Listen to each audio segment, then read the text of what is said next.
Oh yeah, folks. How we doing out there?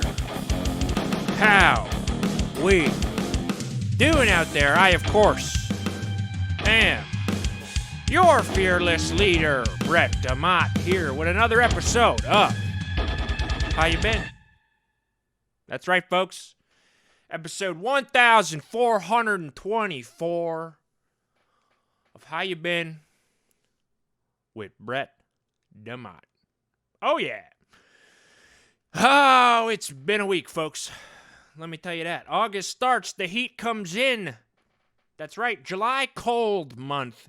August, heat month. That's right. It's been hot as hell here.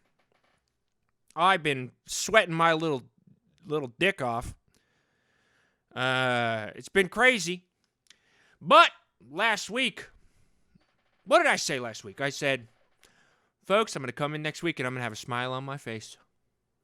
I am going to have a smile on my face. And today, folks, guess what? I got a smile on my face. You know why? Because the neighborhood council can suck it. The permit office can suck it. Because the illegal hole has been deemed legal. That's right, folks. That's right. Nobody had faith in me. Okay? Not a single person had faith that I could get this done, okay? But I did. How?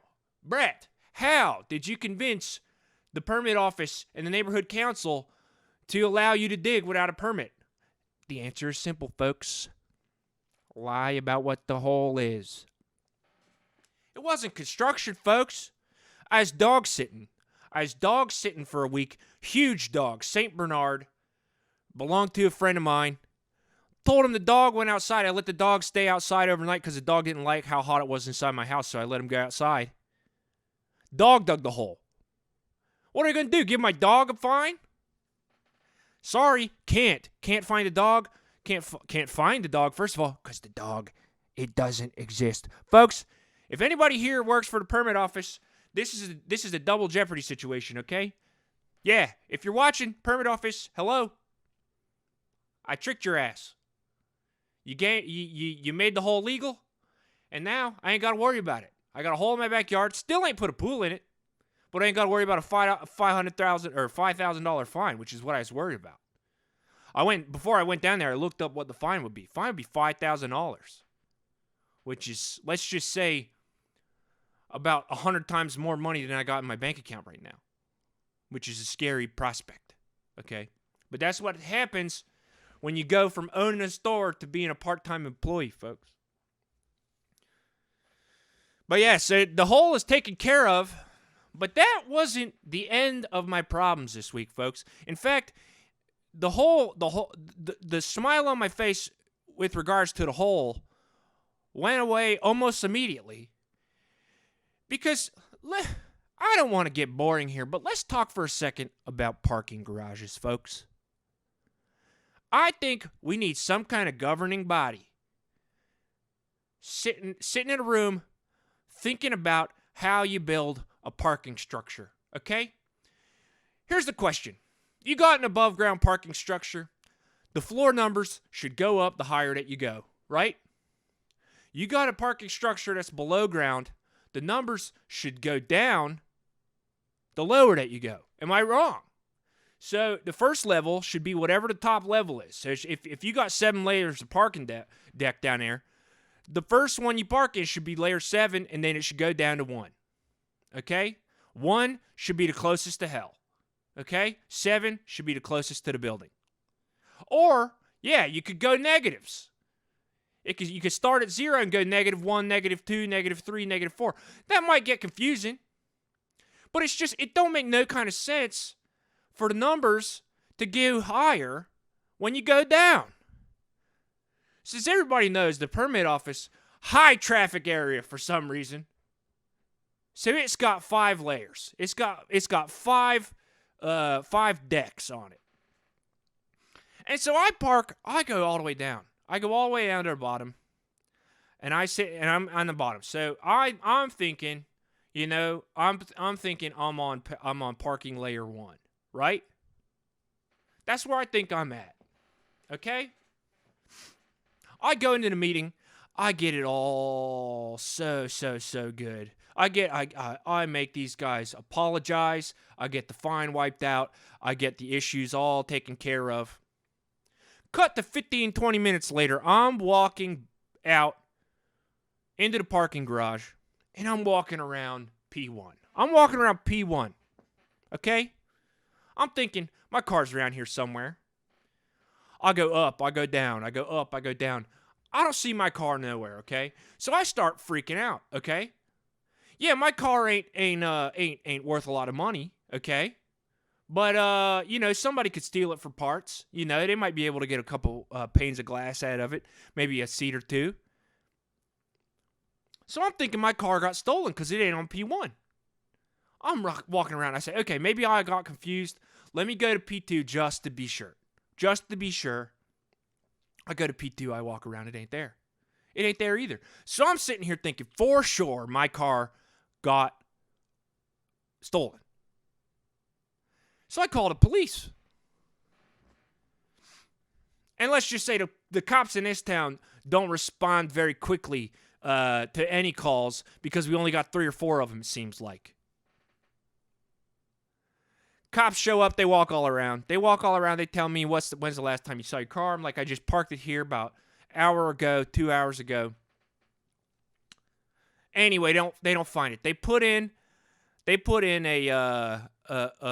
APB for the car. Okay? 1986 Toyota Camry. Brown.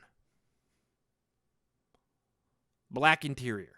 Ugliest car ever made. You would see this car from a mile away. You could smell this car from a mile away, folks. It burns oil. It burns oil like the Hanukkah lamp. Okay? It's ridiculous. And so a couple days go by. Okay?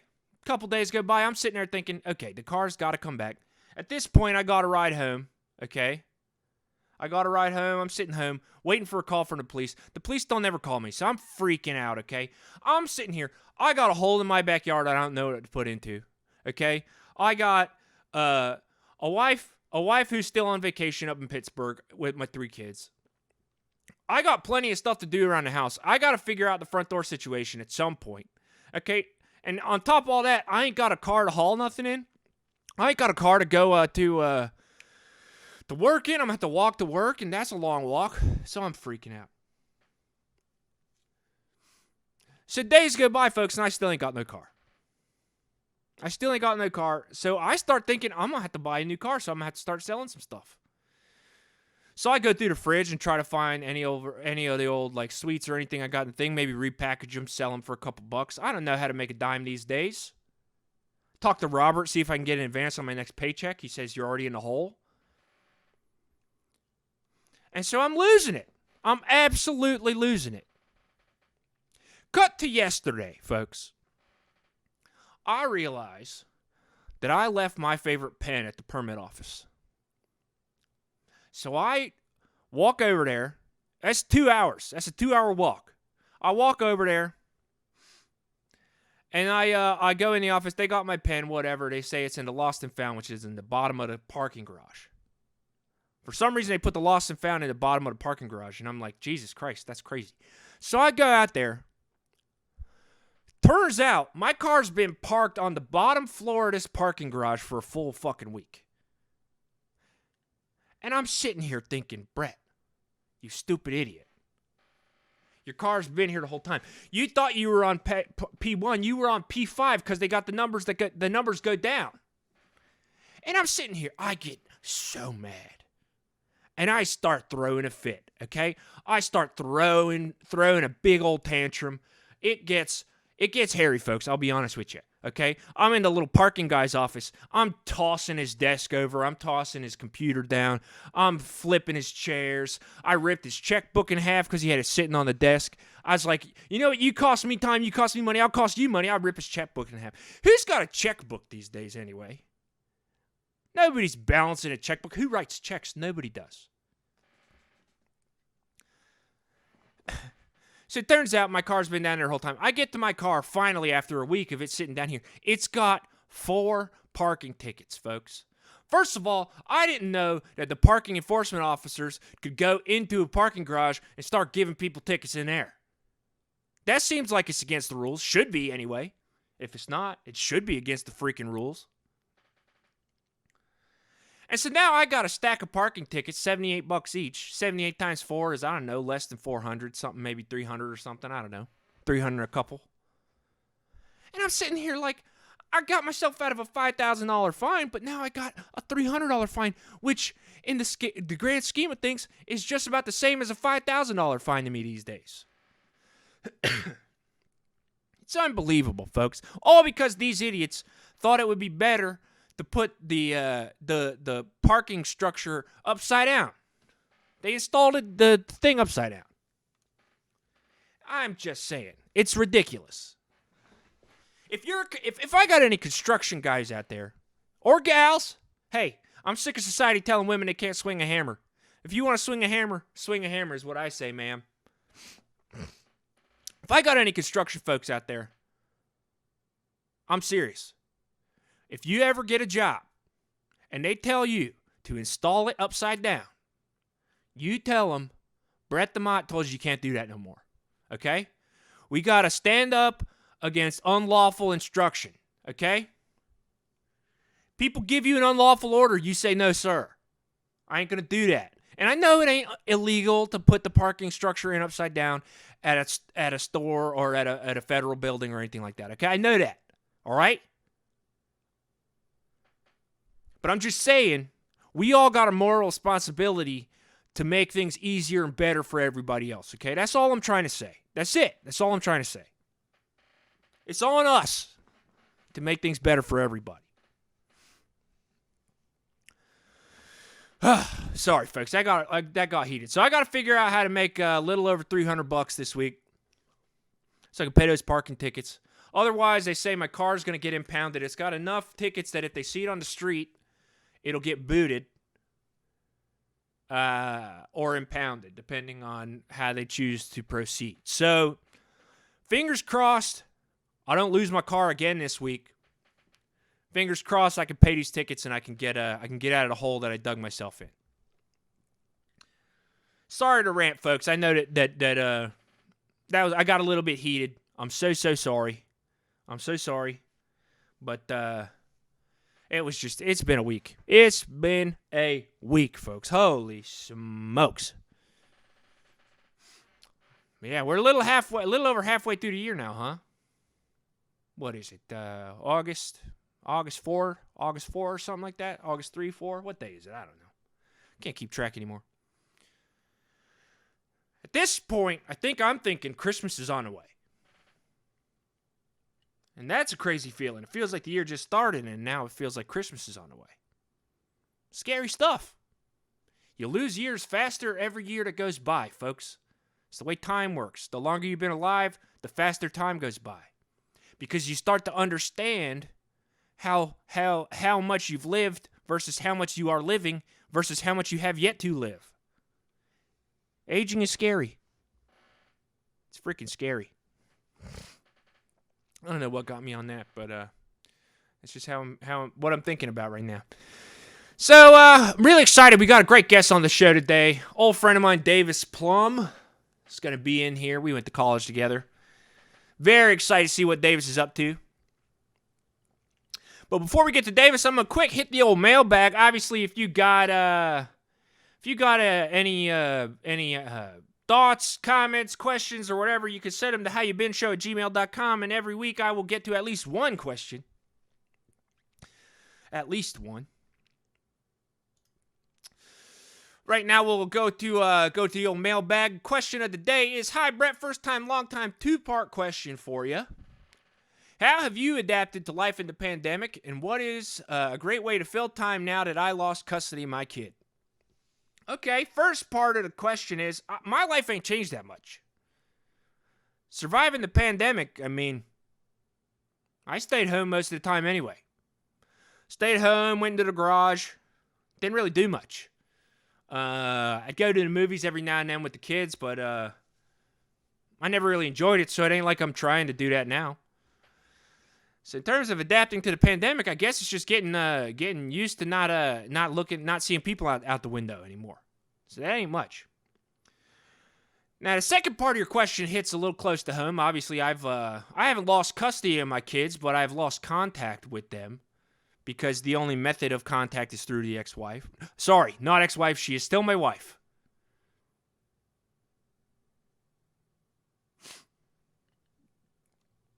I didn't like the way that tasted on the tongue. I did not like the way that tasted on the tongue. That ain't true. It ain't going to happen. BB's coming back. It's fine. She's fine. Yes, she did say there's potential for a divorce, but it ain't going to happen. I'm going to make it up to her. We're going to figure it out. I ain't worried. Second part of this question, ways to fill time that you lost custody of your kids. Projects, folks. A project is always good. Here's the thing. Whenever you're feeling sad, depressed, anxious, anything like that, bury yourself in tasks. It's the only way to make it through these days. You got to just put your head down and just have constant stimulus so you don't ever have to think about the thing that's bugging you, okay? So if you're upset about losing custody of your kid, hobbies. Take up skeet shooting, whittling, woodworking of any sort. I say do Sudokus, do word searches, do anything to just keep your mind off of the feeling in your heart that hurts so bad when your kid ain't around. Okay? That's all you got to do. Just distract yourself. They say distracting yourself from your emotions ain't a thing that you should do. But I say, if you ain't distracting yourself from them, you're feeling them. And who wants to feel emotions? Distraction. In real estate, it's location. In emotional management, it's distraction. Okay? That's the truth, folks. That's the way it is. Do not let yourself get weighed down by how you're feeling. Just don't. That's it. That's all. That's all I can say. But yeah, folks, we'll check in next week about the parking ticket situation. Hopefully things are good. Also, I'm supposed to have a FaceTime Zoom thing with BB. And she says there's going to be a mediator there. I don't know what that means. I don't think I need a mediator. I think I could talk to my wife. But that's going to happen this coming week, so we'll check in on that next week. But yeah, we're about to bring on my old buddy Davis. I appreciate everybody being here and watching. I'm going to jump into a quick break real quick, and we'll get old Davis on the line, and we'll see what he's up to. It's pretty exciting stuff, Soaks. I meant to say folks. I said Soaks. My fans are called Soaks now. All right, I'm going to run to a quick break. Going to get Davis on the line, and we'll be right back, folks. Stick around.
Hey, folks, how's it going, everybody? Thank you so much for sticking it out through the break there. Very exciting stuff. So incredibly excited because I ain't talked to this friend of mine in so incredibly long. I mean, it has been, geez, it's been years. It's been, decades, if we're being honest. It's been decades. So I couldn't be any happier to have on none other than the king himself, Davis Plum. Davis, what's up, Davis? Brett, it is so good to finally see you. It's been so long. It has been, decades. It's been two and a half decades. It's been 2.5 decades. What are you getting up to, huh? What am I getting up to? Oh, my geez. First of all, family, kids. Got them. They're not here right now. We're in the midst of a little bit of a separation, but we don't need to get into it, okay? Yeah. But otherwise, owned the hardware store, went bankrupt, sold the hardware store, now I work at the hardware store. That's really all you need to know about me. Otherwise, just living a sweet life. That sounds pretty sweet, man. I mean, it sounds like you got a big old job. I mean, that's pretty rad. It's like a medium-sized job at this point. It's part-time, a little over minimum wage, $11 an hour. But I shouldn't complain. I won't complain. Davis, I got to start this off, though, how I start every episode of this show. How you been? Hey, I've been fucking incredible. Lately. Yeah. I mean, I don't know if you remember. I've been always trying to, get on the basketball team. Oh yeah, you walked on freshman year of college. Did not make the team, as I recall. I did not make the team freshman year. And then sophomore year, they said no. And junior year, I tried again. They said absolutely not. Senior year, they said get out of here. Yeah. So I thought, what the hell is this? What's going on here? Yeah, a lot of people would say you have perseverance to a fault. You persevered to the point where a normal person would be driven insane. Yeah, and I thank you for that, because for recognizing that, because I do feel insane sometimes, I do feel really insane. Hey, don't we all? Don't we all? And hey, don't we all? Yeah. So one thing that's been nice is Brett, I made the team. What I team? finally freaking made the team. Which team? What team did you make? I made our college basketball team. How are you making the team? You're still in college? Okay, so how's this work? Man, you remember how I told you I wasn't at graduation because I got sick? I had the very convincing phone call. I mean, you were coughing, hacking up a lung, it sounded like. So what happened? I was very sick. I was really ill. But additionally, I held myself back. For God. When did we graduate? Well, I mean, when did you graduate? I graduated 20 years ago. About 22 years ago. 23 years ago. 22 years ago. Yeah, 22 years ago. Okay. Yeah, I held myself back 22 times. I finally got on the team. Is that how it works in college? You're able to just hold yourself back? Don't you just unenroll and then re-enroll? Because eligibility here seems like it would be an issue, because I'm pretty sure everybody keeps asking me my origin story. So I've prepped for this. Yeah. So if you want to do what I did, first you got to stop going to your classes. Right, of course, obviously. Stop going to your classes. You fail. Okay, but then you got to come back with, teacher, can I do some extra credit? Because you don't want to get expelled. You want to still be in the system, right? Right. Yeah, you got to stay. You want to be in the forefront of the faculty's mind. Exactly. You want them to remember who you are and where you come from. I get it. Yeah. Exactly. And you go, I'm so sorry. Can I get extra credit? I'm sorry. Davis is so sorry. Third person. Speak about yourself in the third person. Exactly. You're so sorry. They throw you a little dog bone. They throw you a dog bone and say, okay, Davis, we give you one more shot. You do the next year. You do your classes. You start to do it normal. Then you start to fade off again. You stop going to class. You repeat this all over again. Then you switch advisors. Okay. So I've been through a lot. I've been through 22 different advisors or so. Okay.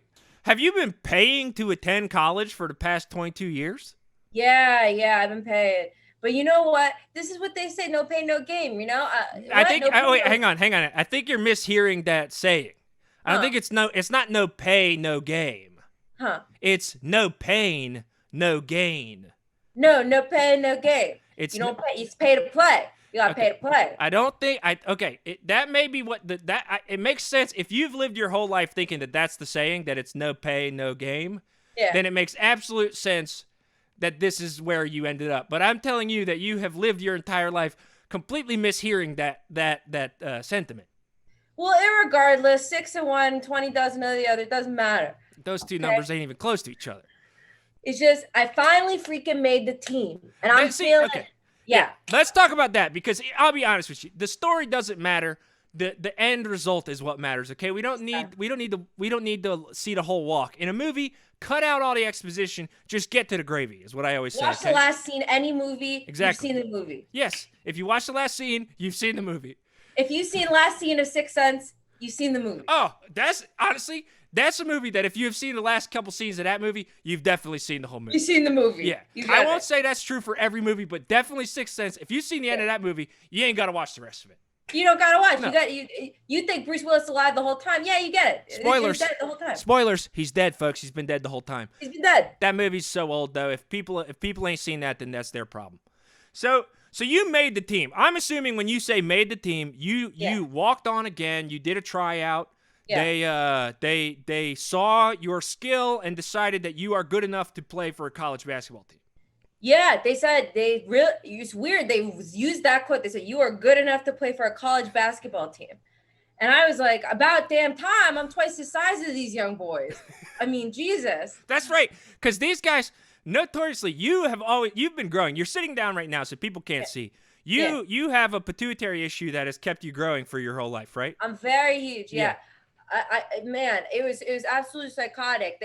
These boys are only 6 feet tall. And I'm like, I'm a 6 foot tall coming out of the womb.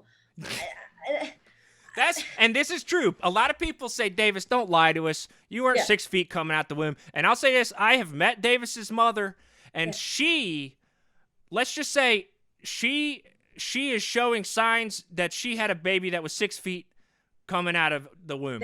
They always say my mama's built like a tube. They did. Everybody did always say that. She's just a regular big old straw. Yeah, just a long straw. They say she looked like a big gulp straw from 7-Eleven. She's very long, but thicker than the normal. Don't talk about my mom. I know. I gotta stop talking about you. Bro. That's nasty, Davis. I'm sorry. Freaking nasty. She's 87 years old. That's freaking nasty. She's 87. She's very sweet. She's a very sweet woman. Everybody, if you ever get a chance to meet Davis Plum, she's a wonderful woman. Wonderful woman. She still do the Etsy store? Oh, she's all over that Etsy store. She sells little inspirational pins. They usually say, no pain, no game. Little phrases. A house is not a home. A home is a house. Okay. Whatever you want. She does. Yeah, she does only inspirational pins. And I'll be honest, most of the pins are a little bit off from what people have heard before. I don't know, man. A lot of people selling these pins. It's kind of changing their lives. And back home, it's kind of changing their lives. Really? I think her pins are giving people. I mean, she changed me. She's the one that tells me, all these what do they call them, adages? These Aesop Fable kind of quotes. Yeah. Really kick my ass. And Garrett said, "You wanna make something of yourself. You gotta hold yourself back, Davis. You want to make something. Okay. See, that's interesting. Knowing the nuts and bolts of what that saying is that your mom told you, it's pretty impressive. If you want to make something of yourself, you've got to hold yourself back. Yeah. That's the mantra that you've lived by your whole life, because your mom, I assume, sells it on a pin. Yeah, she sells it on a pin. And, everybody else, you can't listen to the noise. Okay, Brett, you can't listen to the noise. People telling you, keep moving forward, keep going forward, do the next thing. No, do the same thing. Do the same thing. Okay. So just do the same thing. I mean, I'll say this: I unknowingly have been following that adage for my whole life. Yeah. A lot of people say the definition of insanity is doing the same thing over and over again and expecting a different result. Which is a similar sentiment to the sentiment that you just described. I'll say, but they're right. I did feel insane for a really long time until finally I got the different result. That's true. And what do you think changed? In the 22 years you've been waiting to get on the team, what changed in you and what changed in the basketball program that made it possible? Because it feels crazy to me that a 55-year-old man such as yourself is equally talented to a 19-year-old kid who's been playing basketball for the last 10 years himself. And yeah, I mean, some of these kids, I'll say some people say, oh, well, you're a full grown ass adult. You can intimidate these kids like a grown man does. You have more time to work out because you don't have a job and you have school, you're not paying attention to the classes and stuff. People say a lot of stuff all the time. I would say, I've just gotten better over time. Practice makes better. Practice makes better, does not make perfect, because perfect doesn't exist. That's the thing that you used to say. I used to say perfect doesn't exist, so never strive for perfection. Just do the same thing. Yeah, do the same thing and eventually get better. And eventually you get better. You have to. It's the odds. You're talking about who said the Einstein? Who said the Einstein? Insanity? Yeah. Einstein did say, it was Einstein said the definition of insanity is doing the same thing over and over again, expecting a different result. Yeah, now, that's famously Einstein. Now, I think he's really right on the money there, and I think what's that other saying? My God, what is it? Every action equal but opposite reaction. Yeah. I put in 22 years of effort. My opposite reaction. I'm getting it all back now. Oh, okay. On the basketball team for 22 years, I think, is what I hope. You just kept sort of adding to the pot, and now finally the pot's paying out. The pot is paying out. You keep adding to that pot. That pot's gonna erupt in your face. It's gonna erupt. So that implies to me that something catastrophic happened to get you onto the team. I mean, it's catastrophic it's all relative, right? Einstein said that too. It's all relative. Yeah, the coach got severely ill. The kids were running their own team. Okay, so a Lord of the Flies situation. Yeah, and I wore a bodysuit to pretend I was younger and said I was their only hope. I said I could hook them all up with big careers. Okay. See, now it's starting. The picture is being made a bit clearer for me, Davis. Because I'll always say this. The one thing I remember about you from college is you were always a negotiator. Yeah. You always were the kind of guy who could walk into a shitty situation, talk to somebody for 10, 15 minutes, and totally change the game for folks. So it sounds to me like what you've done is sort of negotiated your way onto the team because they're in a dire situation. I did do a little bit of research before you came on because I knew this about you. I knew that you'd gotten on the team. So I did look into the newspaper recently to see what's going on. Yeah. And it did say that of the starting five and their two most prominent subs, all 7 of those students have been deemed ineligible for the upcoming season for some reason. Yeah. There's an ongoing investigation. Yeah, it's ongoing. So there's no way to really know what the end of that is. I feel like they're cheating or something. They're all really like young and spry.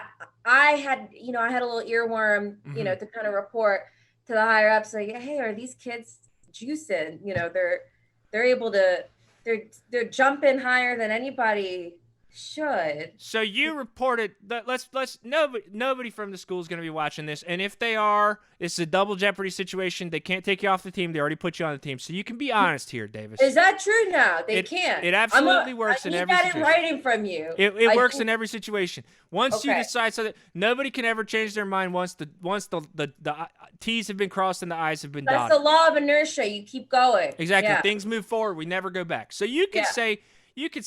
Did you lie to the athletic program and tell them that these kids were on steroids?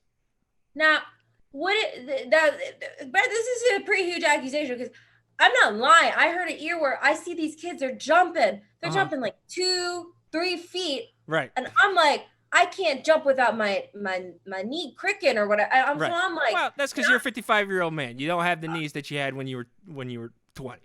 Okay, but they're the same. I mean, actually, I hate to break it to you, they are the same knees. Okay. I guess that is true. I guess technically they are the same knees. They're the same knees, okay? And this is what I'm wondering about. Are these the same knees? Are these guys getting super knees or something big? Bigger knees or something because these guys are jumping so huge. And they're freaking, they got their big muscles and we're in the weight room and we're training. They're lifting so much heavier than me. They're lifting 150, 175. I'm like, this is absolutely incredible. This is insane. They're lifting so much more than you, and 150 is so much more than you. How much can you bench press, Davis? Now, Are we going off of the most recent one, or are we going off of ideal? Well, I don't think you can claim your ideal bench press as how much you can bench press because, my ideal bench press, I wish I could bench press 722 pounds. But that ain't never going to happen. Okay. I ain't got the frame for it. So I'm not going to say that my best bench press is 722 pounds. You did, I sure as hell wouldn't question it. I'd go, okay. You wouldn't question it if I told you I could bench press 700. Because I'm your friend. I wouldn't freaking question that. I would go, yeah, okay. That's nice. Okay, so then how much can you bench press, Davis? 1,000. 1,000 even. Even. You can bench press 1,000 pounds. Yes. Davis, I'm not gonna look because I am your friend. I'm not gonna call you on that. Thank you. But I will tell you this: that sounds absolutely absurd. And if it was true that you could do it, I think the whole world will be watching. Okay. Simple as that. The whole world will be watching you do it. Hey, it's just year one for me on this team. We don't know what year two. What did Michael Jordan do year one? Was he good year one? I'll have to rewatch. Yeah, we should probably rewatch The Last Dance. I think he was pretty good in the NBA. He was always one of the best players ever. Yeah. But he had to learn how to play on the level of college basketball when he was on the Tar Heels. Yeah. But this is truly incredible, Davis. I'm very happy for you. This is truly a lifelong dream come true for you. I guess my only question is sort of what's the end game here? Because a lot of people say they want to get into college sports so that they can end up in a professional league. You are already older than the oldest players in the NBA.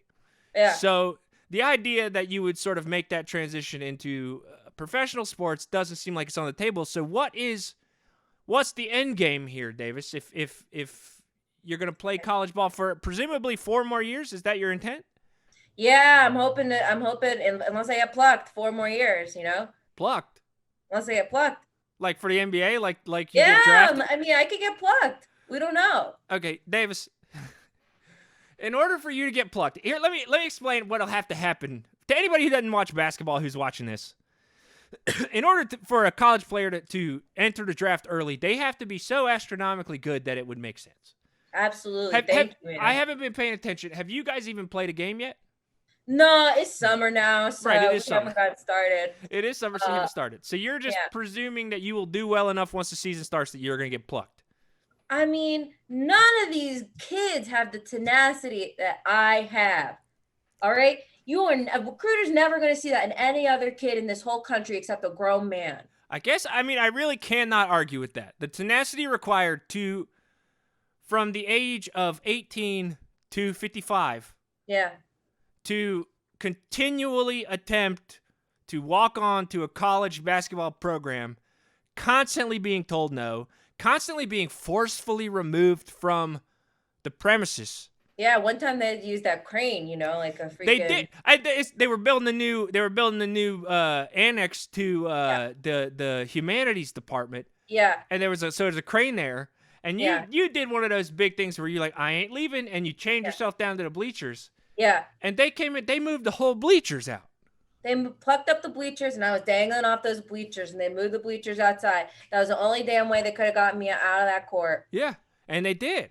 And then you were back the next year like nothing happened. Yeah. And that's tenacity. You're right. You are not wrong. You are not wrong. So what I'm hoping for, the end game is always going to be basketball, obviously. Right. And what I'm hoping for, I'm thinking maybe this season, maybe next season, if I'm, not quite good enough.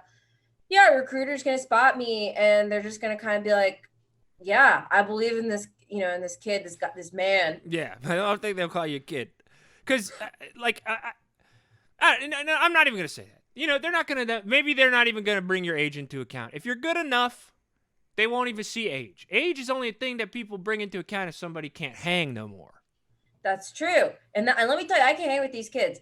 What we do? We did a little orientation meetup. We hung out, and it's like, I can drink with them. I can hang out. I can talk about girls. Do you remember Professor Alcott? She taught, what was it, Psychology 201? Yeah. Yeah, we're hooking up. Oh my goodness. Yeah. Okay, see, that's not actually, well, actually, that is kind of weird. If I'm, because how old is she? She's 80 now. Now, Yeah. yes. So you're sure. You're hooking up with an 80-year-old woman who you had a crush on when you were 19, 20. Yeah. And not that there's anything wrong with hooking up with an older lady. And hey, in fact, everything's right. You know? And when I'm 80, I'm hoping that I'm getting anything from anybody. Yeah. Because at that age, it feels like you got only the options are the ones that the horse you already picked. And I'm fingers crossed, I'm still riding that same horse. Yeah. But this feels like it's interesting to sort of take that dynamic of the 19-year-old and the 30-something-year-old. Yeah. And then shift it forward 3.5 decades. Yeah, I thought it was really interesting too, you know, because I was like, hey, you know, I had a crush on you in college. She's like, I don't remember you. And I was like, okay, whatever. Well, I'm still a student here. And she's like, okay, but it doesn't seem as demented since you're a grown man. And I was like, whoa, hot. So it's kind of, you know, and so like I can like talk, you know, locker room talk with the boys, just like the best of them, you know. So like I feel like I fit in pretty well. I don't know what they think about me. Well, here's the sort of philosophical question here. Uh-huh. As a 55-year-old man, Davis. Yeah. Is your ability to hang with 18, 19, 20, 21-year-olds something that you should be proud of? Yeah. Oh, well, that's a simple answer. Okay. I was hoping for some sort of internal sort of look inside to see how you really feel. I looked. I questioned.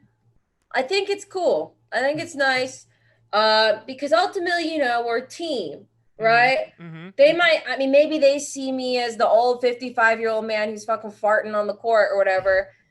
Is there a reason that they would see you that way? It's hard to say, man.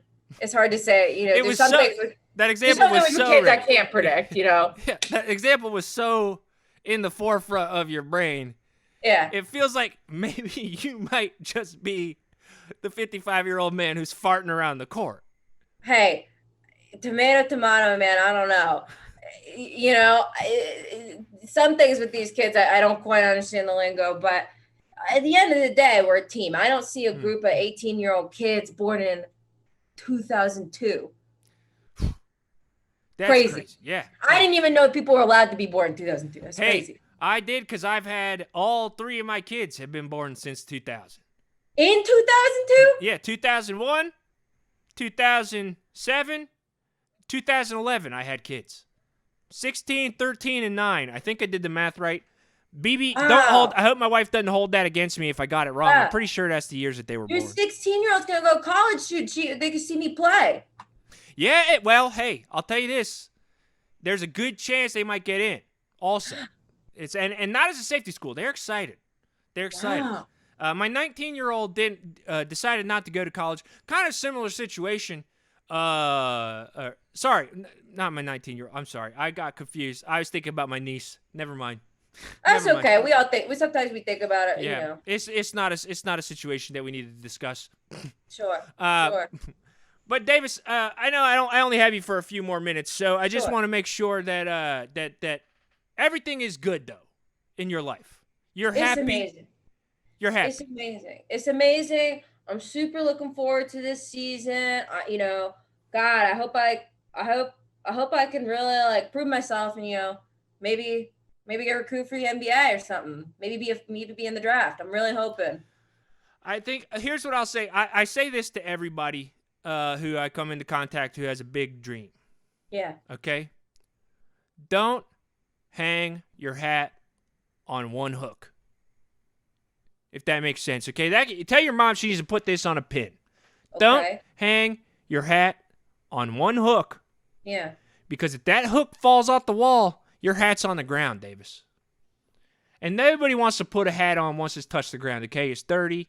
It's got people stomping on it, okay? So you got to think, you got to diversify your interests, okay? I was talking about it just before you came on. I was talking about hobbies, okay? Yeah. Think about what else you want in your life because you're running out of time, just like I'm running out of time. I think we both need to have these real existential conversations with ourselves where we think about what we really want and we push towards it, okay? You just now reached the dream you had when you were 18 years old, okay? But once you reach that dream, what's next? Well, I was thinking of trying to be an Olympic gymnast. Okay. Fantastic dream, Davis, but I'm going to tell you this right now. We've discussed how huge you are. I'm big. And gymnasts, famously very small human beings. But, you know, we don't know yet. Right? I think we've got enough evidence in the history of gymnasticism. I don't know. It makes it sound like a religion, gymnasticism. Yeah, it could be. You know, it's becoming my religion slowly. You know, you're sort of convincing me. So you've already started doing gymnastics. Practicing. Oh, yeah. I tumble.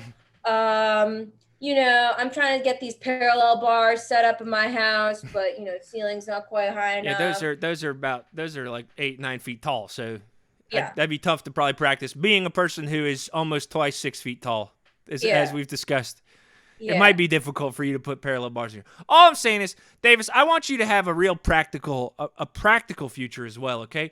Because if we hang our hats on these things that are so hard to achieve, it makes it so it's easy for us to fail, okay? Had you not made it onto the team at 55 years old, you would now be sitting here as a 55-year-old man who'd wasted his whole life trying to get on a basketball team. However, think actually I probably would have been sitting in class falling asleep in my 23rd years of college. That's true. I guess I forgot because you would have continued to pursue this until you made the team. So I guess it all makes sense. I shouldn't push you into something that doesn't make you comfortable. But it feels like I'm just worried for you as a friend. I, of course, took the easy way out after college. I got a job. The music thing didn't work out, as we both know. Yeah. So I got a job, and I've had a good life. That was in, I wouldn't say free of frustration and negativity, but it has been better than I think what would have happened if I'd kept trying to be a drummer in a band like Linkin Park. You know what I mean? So this will be my parting advice to you, that if I was going to make a pin and have your mom, Dorinda Plum, have her put these on her Etsy shop with a pin that was Brett DeMott's signature pin, it would just say, don't do one thing that's hard. Do many things that are easy, and you'll have a better life. Not as concise as it should have been. Not as concise. I don't think that would sell well on her shop. Her other ones fly like hotcakes. I don't know if that would sell. They sell like hotcakes. Jeez, she's doing well. Yeah. I'll take another pass on that one. I'll take another pass on it at some point. I recommend a pin for you. Oh, Brett. Yeah, I'd love it. Keep marching to the beat of your own drum until you die. And that's for you. That's for you. If you want to go back into drumming, you just keep marching till you hit the edge of the earth. And that's death. The edge of the earth is death. And the real edge of the earth. Okay, hang on. You don't think the earth is flat, do you, Davis? I don't think anything, Brett. I know. I should know. I've taken science 22 times. I'm not gonna let this episode turn into an episode of Davis Plum's flat earth theory episode. Okay, before we even get into this, I'm not gonna give you a platform for this, Davis. I'm not going to. I'm not. It ain't gonna happen. Okay. You sound like every 22 science teachers I've had. Well, that should tell you something. Scientific consensus is a real thing, Davis. Okay. And that's what we're gonna leave it on, okay? The earth ain't flat. The earth is not flat. The earth is round. And you are a basketball player. You better tell that to the boatload of pins my mom sold last week. Tell it to the pins? What did the pins say? Yeah, tell it to the pins, because the pin said earth is flat, not round, bitch. The earth is flat, not round, bitch. Popular pin. Honestly, in this freaking world we're living in, I could see that being a very popular pin. Yeah. And it makes me sick. Davis, before we got into the flat Earth stuff, I was gonna say this. I feel like this was a great thing. I'm scared now to know that you're a conspiracy theorist, but it's okay. To each their own is how we'll let live and let live. All the different sayings. But all things considered, Davis, I'm glad to hear that you're doing well, that you finally made your dream come true. And I truly hope that things work out for you and your 80-year-old mistress, I guess. Yeah. Girlfriend. My first girlfriend, buddy. Your first girlfriend at 55. Congratulations on that, Davis. Davis, it was so great talking to you today. I really appreciate you coming on the show. Hopefully things keep going well for you, and hopefully decades don't go by before we talk to each other again. Likewise, man. I hope you keep things up. Tell your daughter, look out for me. Look out for me on the court. I don't think okay on the court. Yes, I'm not going to tell her to look out for you on the dating world or anything like that. Oh no, she doesn't need to look out for me there. I'm taken. I got. Oh yeah, that's right. All right, great, perfect. All right, Davis, it was great to see you. You don't have a ring on. I don't know why you're pointing to your finger. Davis, thank you so much. And we'll check in again soon someday. Have a good day, all right? Later. Oh, folks. What a time. What a freaking time. Scared to know that Davis is a flat earther. I'm all for conspiracies that are real, but flat earth ain't it. That ain't it, folks. Woo! But that was a great chat. So glad to catch up with Davis after so long. Hopefully he continues to do well. I'm a little worried. He's got to be in crushing debt. I mean, absolutely crushing debt, considering he's been paying to be in school for the past 30 years or something. Whew. So, yeah, as always, folks, if you'd like to, and you enjoyed the show today, there's a little button down below here where you can click to donate a couple bucks. Even just $1 would be helpful. It goes to, it's going to go to Davis, hopefully covering some of his, student debt. So if you could throw a couple bucks in, that'd be so fantastic. We'd really appreciate it here. And if you can't, that's totally okay. Just come back next week. Come back next week for another episode. Yeah, after seeing that with Davis, it really got me thinking about how we get kind of stuck in the past, you know? We think about how things were, and we think that's the way that they should be. Okay? We think there is only good times behind and bad times before. If we could only go back, things would be better. I feel that every single day when I'm sitting here thinking about BB and thinking about the kids, thinking that maybe times were better and maybe they ain't gonna ever be good again. But that ain't true, folks. That ain't true. Okay? There's good times ahead. There's good times ahead. There will always be good times ahead. And every time you're sitting there thinking about how bad things have gotten, how bad things could get in the future, just know that things can only be bad for so long before they get good again, okay? You don't have peaks without valleys. You don't have valleys without peaks. So please remember that. Embrace the valleys. I don't know. Is that what you want me to do, BB? Do you want me to tell you that I know things were bad for a couple years? Is that what you want? Yeah, I'll admit it, okay? I'll admit it. Things were bad for a couple years. Okay? Yes, I worked so much that I didn't have time to spend with you and the kids. Okay? Yes, I threw myself into my job because I was unwilling to examine the emotional hardships we were going through at home because we were unable to connect because neither one of us was willing to really truly communicate with one another, okay? Yeah, I'm emotionally intelligent, BB. I know all that. It's just hard for me to say it out loud, okay? So if what you need is an apology in order for you to come home, BB, that's what this is. This is me saying sorry, okay? I want to build something new. I want to build something better. Because the future has got to be better than the present. And the future has to be as good as it was in the past. I don't mean to get emotional, folks, but it's tough. But yeah. All right, folks. Well, folks, again, if you could throw a couple bucks in the hat down below, that'd be fantastic. Really, really appreciate it. It'll help me sort of throw a couple bucks at my guest today, Davis Plum. It'll help me pay off those freaking parking tickets.